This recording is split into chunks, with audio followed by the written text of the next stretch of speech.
Welcome back to another episode of the Sideline Podcast. Mark is back from his golf trip with his brothers, and Scotty, the legend here of trivia, is here with us. Today, we're going to talk a little college football, some golf as the playoffs. We're in the heat of the playoffs. We're going to talk a little bit about Jon Rahm. So let's kick it off. What were your thoughts? I know you had a big golf week this week, and you probably watched a lot of it to end the day. What were your thoughts on the first round of the playoffs and kind of where we're headed with that? Anything that surprised you, disappointed you? Yeah, my disappointment was I really wanted Jordan Spieth to crack that 50, just because I feel like he's playing in such a way that it just seems like he's so close, but he makes errors that kind of look like Scotty in the golf. But yet so far. Now he was in and out like throughout the whole hit a Sunday. 350-yard drive right down the middle. You think, okay, this is it, and then he'll hit his 90-yard sandwich to the right. It's like, what's going on? It feels like us. Everybody, there was so much hope for him. He shot 5 under that first day, and they're like, oh, he looks back. And then I got a chance to actually watch, and he was missing so bad going into greens. He'd have the shots people would talk about, like somewhere in that 100 to 120-yard range, and he wasn't even coming close to the green. The one shot I remember the most is he got lucky, and it landed between the bridge and the path. Oh, I saw that, yeah. He ended up putting. It was a great putt, but on a par 3, you were that far off. It wasn't even close. No, that was. I know you're excited that he seems close. I think he's so far away.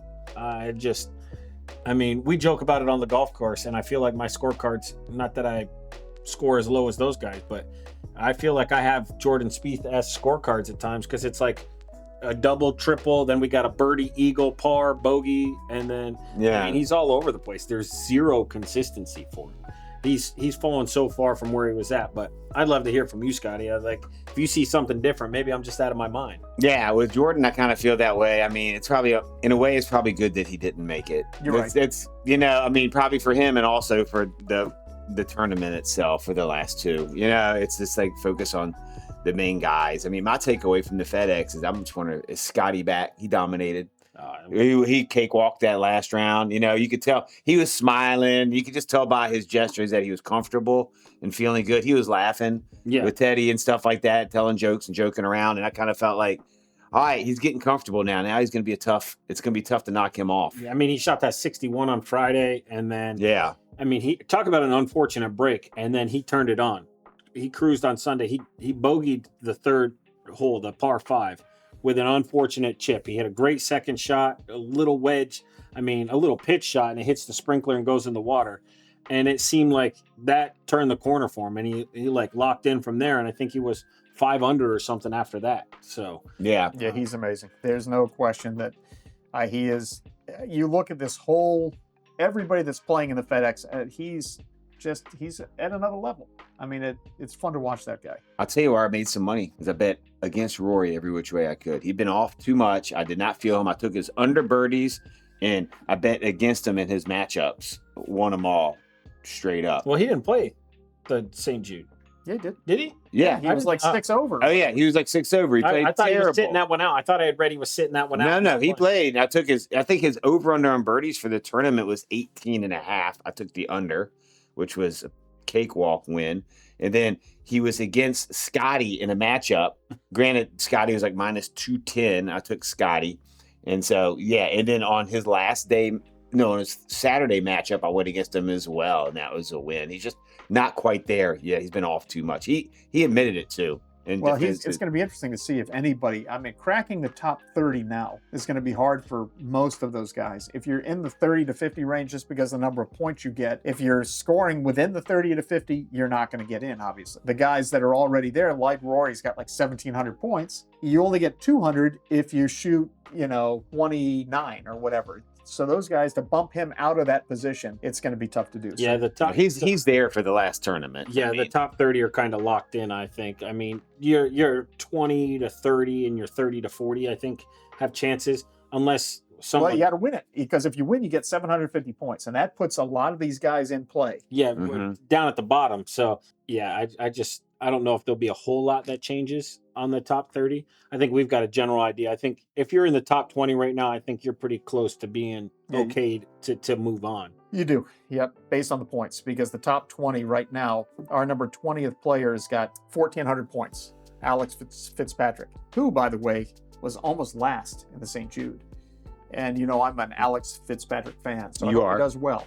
But it's got to be a little unnerving to go into the playoffs and then have a really kind of a rough four rounds. So here's a question for you guys. They were talking a little bit about it this week. The player of the year, right? And, Scotty. Well, Scotty win definitely helps. That's what I was going to ask. Does this win kind of push him more into the conversation because he was only at one, and it was like a Matt Fitzpatrick they were talking about as player of the year. Scotty's had quite a few top 10s, some runner-ups, and he only had the one win. Now he's got a second. Do you think it's his to lose now, or do you think he's got to do a little more here in the next 2 weeks to kind of secure the player of the year? Yeah, I saw the same discussion. There's a handful of players they were talking about that each have a little bit because there's nobody's won 2 majors and won a couple tournaments this year or anything like that. So it's a tough call. I'm with Mark. I think it's Scotty. You expect so much from him, so you think it's a down year. But still, his body of work, I think, is probably the best, even without winning a major. Well, and then to come out of this thing right now, he's got about 5,000 FedEx points compared to second place, which is Fitzpatrick, and he's at about 3,500. And that is dominating. There's no one that can touch him. And and plus his runner-ups, remember, he was in playoffs. He was runner-up twice. So he's got those. He's got 2 victories. He's got more FedEx points than almost these. I mean, if the top guys just look at him, it's really only 1 and 2. That jumps down to 3,000 and less at number 4. So yeah, it's an easy call for me. I don't think he loses it, even if he doesn't win the FedEx Cup. I think we've all seen enough of him to know that he's going to be in it. Whether he wins or not, it's not like he's going to have a down week and come in 30.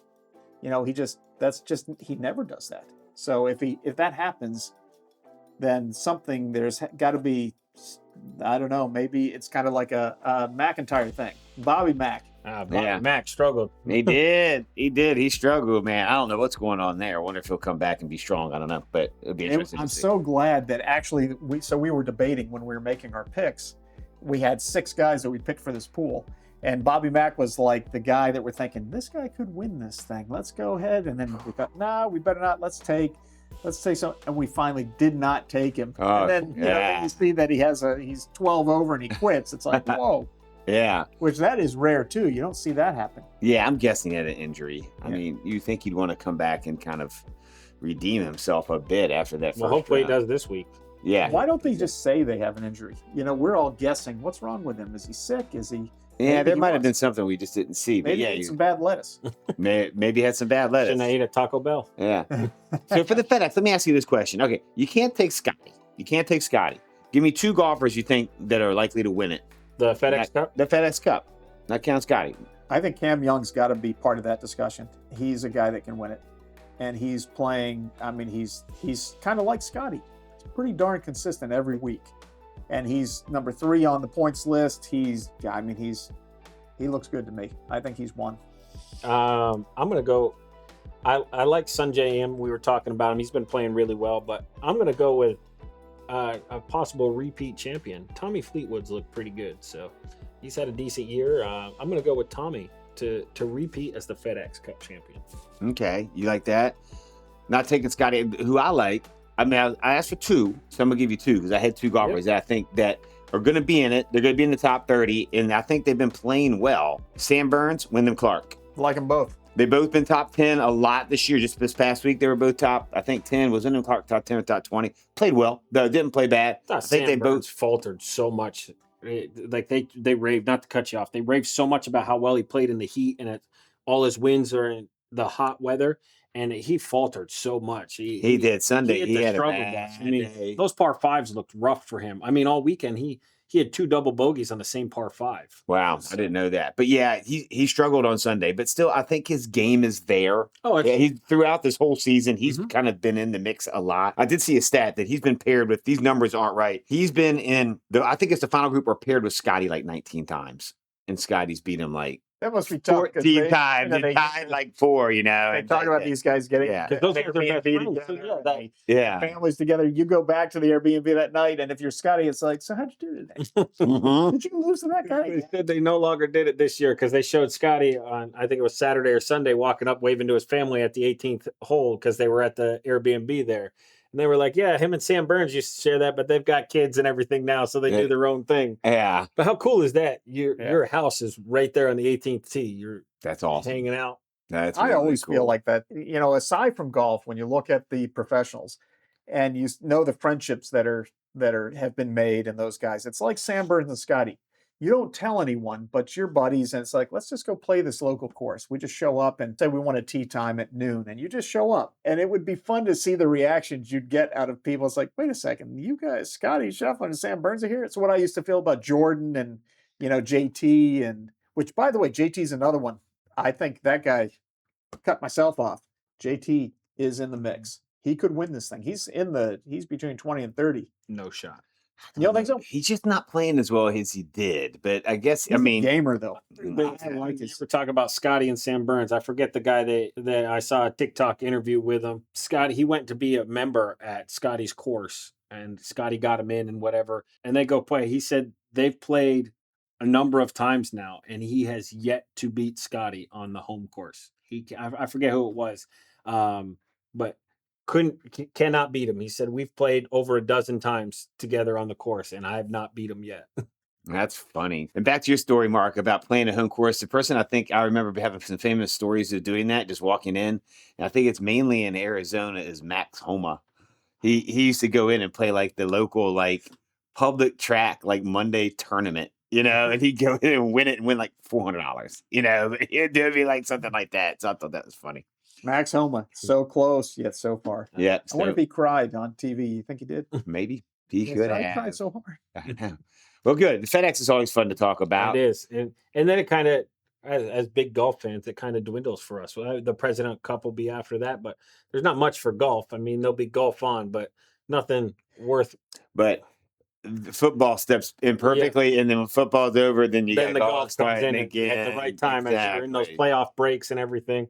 I was going to say that we've had golf all year. We've talked a lot of golf on the show, but now it's time to talk some college football because it's coming next week. Next week is the opening kickoff. Is it week 0, or are they still calling it week 0? Week 0, yeah. Did you guys see the rankings come out? And I saw Ohio State and Oregon 1 and 2. Yeah. Mm-hmm. I'm gonna pull it up here. It's interesting. I mean, I don't know much it means, obviously, because you want to be ranked number 1 at the end and not the beginning. Yeah. But it's just good talking points to see. And in Oregon, they got what's his name? Dante Moore coming back, which is I think a big coup for Oregon. And then obviously I love Dan Lanning. So I don't think either one of them win it. I know you guys didn't want to talk about it, but I don't think either one of those guys win it at the end. Yeah. Ohio State or Oregon? Yeah, I don't think either one of them win it. We'll probably get more into that in future weeks as we go. Yeah. I like to see Georgia ranked top 5. I think it pains me to say it, but I have a feeling that Texas is going to be good this year. I think Arch Manning's going to turn the corner. I know a lot of people are down on him just because of the last name. I mean, not because of the last name, but think he's getting all the hype, which he probably is because of the last name. But I don't know. I feel like he's probably going to have a pretty good year this year. I'll say it. I said it last year. Watch out for Notre Dame, CJ Carr. I thought he was my guy to win the Heisman last year. I thought he was a big dark horse. He's got another year under his belt. I think they're going to play with a little chip on their shoulder after not getting in. And Marcus Freeman's one of the best coaches in college football, I think. So, I think he's a great coach. I think he's an especially good recruiter, and he's good with the team. I think it's still to be seen if he's a good during game coach. You know, I think he's probably still learning that a little bit better. Notre Dame, top 5 preseason, right? I mean, they're there. Who are the top 5? We got what you said. We got Ohio State, Oregon, Georgia, Texas, and Notre Dame. Are those the 5? Yep. I think that are up there. 5, the same 5 that everybody was predicting. Yeah. And Indiana's shortly behind there. They got to be up 7. there. Okay. Number 6. They were 7. Yeah. You see, for me, Miami should be before Indiana. Personally, Oh, well, they're the defending national champions. Yeah, but that doesn't mean much when you lose your top. Well, they both lost their big quarterback. Mendoza back are both gone. So yeah. But I like Miami's. Now, who's the quarterback now for Indiana? I've just forgotten this guy's name. Oh, they picked him up from Arizona State. What's his name? Oh, I forget. But we'll get back The to only him. one I Yeah, know we'll is get Levitt that went to LSU. Yeah. Arizona State. Not Arizona State then. He came from somewhere else. No, it wasn't. Yeah, because Levitt was Arizona State, and then Yeah. Arizona State got the kid Kentucky. from Yeah. Cutter Bully. Yeah, that's your guy right there. Well, good. We're going to see if these rankings, hold water at the end. We'll remember.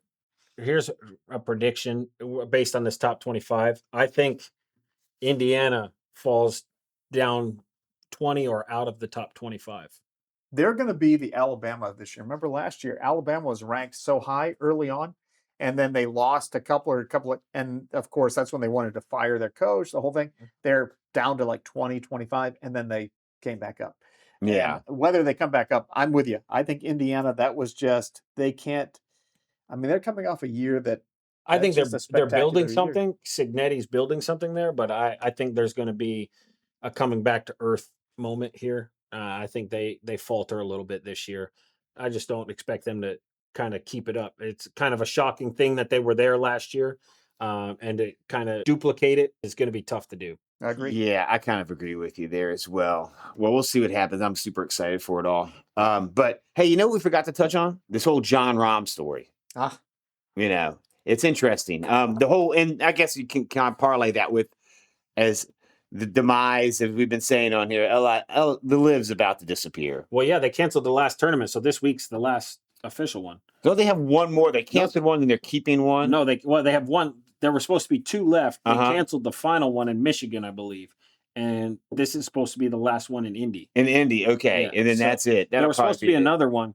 There's all this talk. They keep trying to string you along and say there's investors, but tell us a little bit about the story you heard about Jon Rahm, because you broke it to us this morning. Yeah, well, I heard yesterday, I read somewhere, I don't know if this is true or not, or if this is just, the internet telling lies or whatever, but that Jon Rahm is doing a Brooks Koepka-like deal to get back to the PGA, which is also going to involve I think Brooks Koepka paid $5 million. The story is Jon Rahm is paying $25 million, which will then be given to charity. Mm-hmm. It would be given to charity, not to the PGA Tour, kind of as a quote unquote fine for what he's done. He's gonna have to do some other things. I think I read when you showed it quick before we got on air that he's got to do an apology and saying he's coming back to traditional golf and basically disowning the LIV Tour and all that. Yeah, and I also think that the signature events as well, I think he doesn't qualify. He has to qualify on his own for he has to earn his way in. Yeah, he has to earn his way in. I'm not a fan of LIV Golf, but having Jon Rahm back on the tour is one of the 2 or 3, 4 guys on that tour that would make a difference for the PGA Tour. The rest of them probably wouldn't at this point. I don't know. What's your opinion? Yeah, I like it. I think you're right. I think having Jon Rahm back would be huge. What's interesting to me is we all say 25 million, and then we even say it like 25 million. Yeah. But the fact of the matter is they gave him, so the reports are, about 300 million to go to LIV, and he's won about 100 million while on the LIV Tour. So the money is staggering what these guys have brought in. So to give up 25 million, a guy like Jon Rahm can do that. He can give it back to charity, do whatever, and it's of no real consequence. I think you'll start to see him. I think it'll be good for Jon Rahm, not only the PGA Tour. Obviously, Jon Rahm's done well on the LIV Tour. Granted, I don't think the competition's great for him there. I think it'll be better. I think we'll see the Jon Rahm of old in majors, right? He's been in and out. He's kind of faltered here and done well in a few, but I think having Jon Rahm playing on the regular on the PGA Tour against the top players in the world will make the majors that much better, because you've got another dude competing for those titles in the majors. So, yeah, and you're not just watching him once or 4 times a year. You get to see him compete. One thing I find interesting about it is there's no talk about Bryson. He's just so dialed in on LIV. I wonder if he would ever come back. He loves his YouTube golf, which I don't really understand myself. Oh, he's coming back. You think he'll be back? I'm willing to bet on it. Yeah, I can't see. Yeah, the YouTube golf and what he does, by the way, everybody speaks poorly of poor old Bryson. I love it. I love the YouTube golf stuff that he does. Really? Yeah, I mean, it's fun, and it's like, which is what he was trying to make it. It makes him look like sort of a real guy, even though, yeah, we've all heard the reports that he's a difficult personality and all that, but to say the least. But I like him. I like the YouTube stuff, but I just can't see. No question, him coming back would add a tremendous amount of value. You need a polarizing guy like that to really bring some attention. I mean, look, a lot of these guys, the best golfers ever, were some polarizing figures. And maybe it brings that rivalry back between Bryson and Brooks, and they start hating each other again. And Brooks starts to play a little better golf. Yeah, and when you can see, I think the same. It's not going to be, in my opinion, not as a bigger road back for Rahm, but it's not as easy as these guys think. Oh, I'm going to snap my fingers, come back to the PGA Tour, and do great. Yeah, because Brooks struggled, and he's struggling. He said that flat out. I've played like crap. Yeah, and they need to get back on the tour, get used to playing more events, longer events, and so on. A little more strenuous stuff. But we'll see what happens. One thing on Jon Rahm, he said the $300 million. I heard he hasn't been paid all that yet. And I wonder what's going to happen. He's probably owed a bunch of money. I wonder how much of that 300 he's gotten. Even if it were, even if he got 200, right? Yeah, and he had to give 25 million back. He's going. There's got to be all the sponsorship that he's going to get for doing this. I don't know if it's going to change. I would suspect it will. He'll grab sponsors on PGA Tour. Yeah, he's gonna. This guy is still. They have so much money. At what point is enough enough? Mm-hmm. Even if he's got $100 million in the bank right now, even if he's got 50 million, his family and his kids' family and their kids, they're all good. So, I think this was an easy decision for him. At least I thought it was for Bryson too. I think it is for all those guys, because if you're looking at the players that are on LIV right now, they are all, for the most part, not all, but probably 40 of the 50 are second-tier players. So with the new rules coming, here's a question for you, because they're going the challengers and champion kind of thing. Do you think the PGA at some point allows those guys that are, when LIV gets canceled, because I think we all see the writing on the wall, do you think they allow those guys to earn their way back by going to the challengers, to Q school and stuff like that? Well, so it's, I haven't read all the details. So there's like the challenger and the champions. So 150 are in the champions, but then you can compete. And then if you're in the bottom 25 of the champions, you get relegated to the challengers tour. And so it's like different events, but if you do well in the challengers tour, you can make your way to get, like 25 people will get their way to the champions tour. So do you think they send them in that process, or do they just say you guys can't come back? Well, I think that there's going to be a little bit like our boy Patrick Reed, probably, because he's taking a little bit of a different route. He's trying to have to work his way back. His 1 year suspension's almost up, right? And to get it, I can see. I don't know if that's what they'll do, but I think there'll be an opportunity for these guys. But there's also going to be a price to pay. It might be a 1 year suspension, then they have to go through the challenger and champ and up and something. I don't know what they're going to do, but I just don't. They're not going to be able to walk back in here scot free. Just be like, yeah, sure. Obviously, I think there'll be a time. Publicly, there will be a spanking, but it might be something that's not so rough on these guys getting back, because ultimately the PGA wants them back. Right. So I don't know if they want a lot of them back. Not a lot of them, but these, like Jon Rahm, that. Well, Jon Rahm and Bryson. Can you? I mean, is there really anybody else that names that? Tyrell Hatton, Cam Smith, DJ. Okay. DJ, I don't know if DJ is so washed. He's almost 50, isn't he? But who's the guy? Neiman, Joaquin Neiman. Yeah. He's done really well this year, but granted, it's on the LIV tour. Yeah, he's terrible at majors. But right? Like, I don't know that they're rushing to get too many. There's probably a handful of guys that they want to get back on the PGA. Even if you call it 10. Okay, so there's 10 guys that. Yeah, if the other guys like Lee Westwood doesn't come back, well, no harm, no foul. You could probably point to a lot of those. No way he comes back. Do you see his comments online? It's just too personal for him. Phil too. I don't think Phil comes back. It's funny, we don't even think of Phil anymore. It's like Phil's got too many personal problems going on, and he hasn't played much at all this year. No, there's a lot of accusations going down. I don't even know exactly what they are, but he's got bigger problems. Yeah. Going than that. I think he's kind of done. Thanks for joining us. Give us a follow, please. Thank you.